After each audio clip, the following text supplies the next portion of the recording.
Hi, welcome to കൽവറ. ഇന്ന് നമുക്കൊരു ghee rice ചെയ്യാം.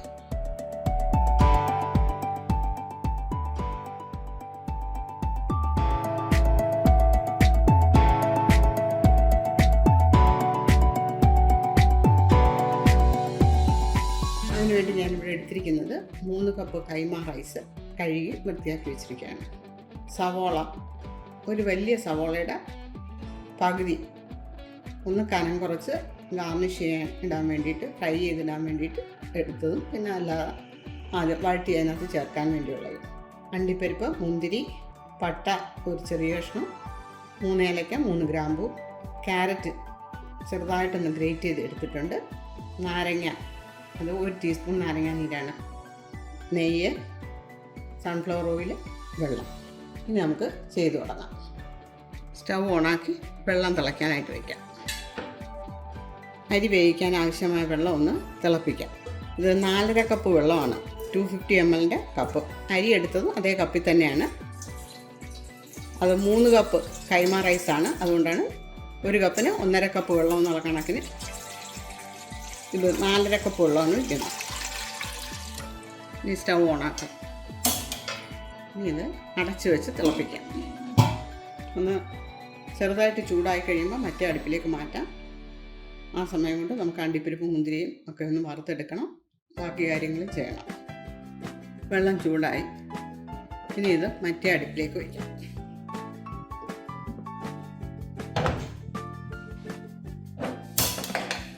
അവിടെ ഇരുന്ന് വെള്ളം തിളക്കട്ടെ. ഈ സ്റ്റൗ ഓണാക്കാം. 3 ടേബിൾ സ്പൂൺ നെയ്യ്,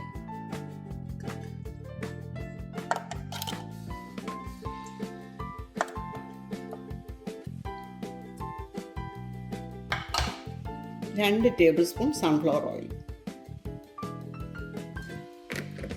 അണ്ടിപ്പരിപ്പിടാം,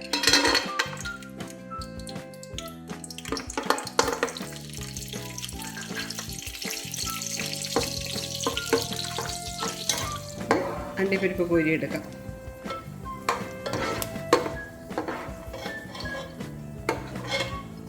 മുന്തിരിങ്ങ ഇടാം,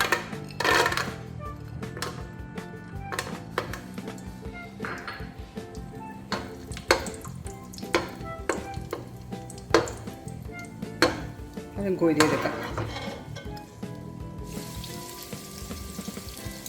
ഉള്ളി വറുക്കാം.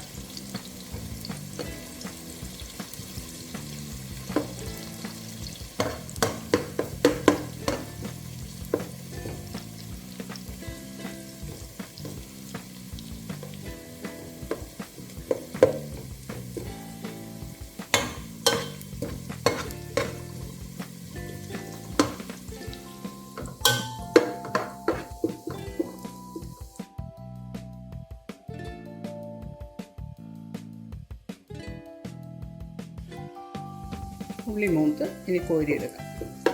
ഇത്രയും മതി. പിന്നെ ഇതിലിരുന്ന് മൂത്തോളൂ. ഇനി ഇതിലേക്ക് 3 ഏലക്ക, 3 ഗ്രാമ്പൂ, 1 കഷ്ണം പട്ട, സവോള,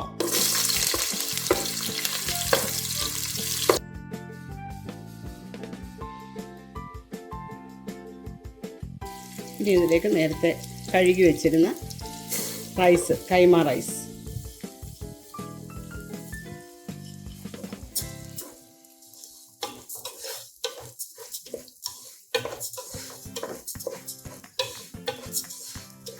അതൊരു 5 മിനിറ്റ് നന്നായിട്ട് ഇങ്ങനെ ഇളക്കി കൊടുക്കണം.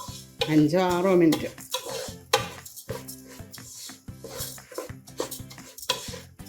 അത് ഫ്രൈ ചെയ്തിട്ടാണ് അതിലേക്ക് തിളച്ച വെള്ളം ഒഴിക്കുന്നത്.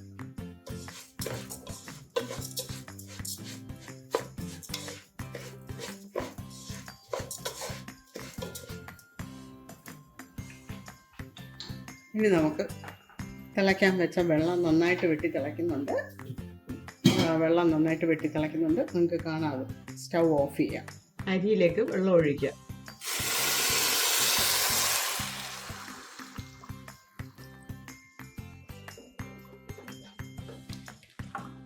ഇനി ഇതിലേക്ക് വേണ്ടുന്ന ഉപ്പ് ചേർക്കാം. ഉപ്പ് ഒരല്പം മുമ്പോട്ട് നിൽക്കണം. ഇളക്കിയിട്ടൊന്ന് ഉപ്പെടുത്ത് നോക്കിയാൽ മതി അതിൻ്റെ ഉപ്പ് എങ്ങനെ ഉണ്ടെന്ന്.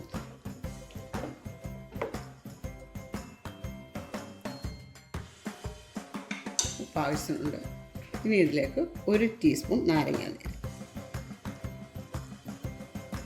നേരത്തെ എടുത്ത് വെച്ചാൽ ക്യാരറ്റ് അരിഞ്ഞത്,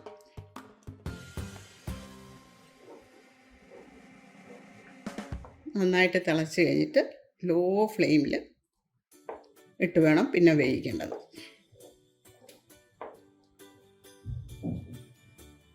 ഇനി ഇത് അടച്ച് വെച്ച് ലോ ഫ്ലെയിമിൽ വേവിക്കാം. ഇടയ്ക്കൊന്ന് തുറന്ന് ഇളക്കി കൊടുക്കണേ.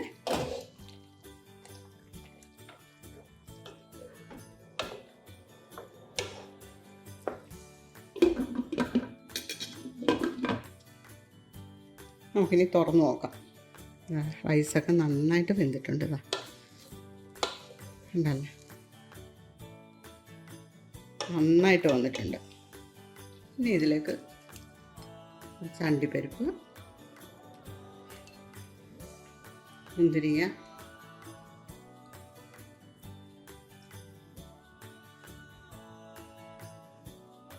ഇത്രയും കൂടെ നെയ്യ്, ഒരു മണത്തിന് വേണ്ടിയിട്ടാണ്. ഇനി ഇത് അടച്ച് വെച്ച് നമുക്കൊരു 2 മിനിറ്റ് ലോ ഫ്ലെയിമിൽ, തീരെ ലോ ഫ്ലെയിമിലായിരിക്കണം. 2 മിനിറ്റ് കഴിഞ്ഞ് നല്ല മണം നെയ്യിടാം. ഇനി നമുക്ക് സ്റ്റവ് ഓഫ് ചെയ്യാം.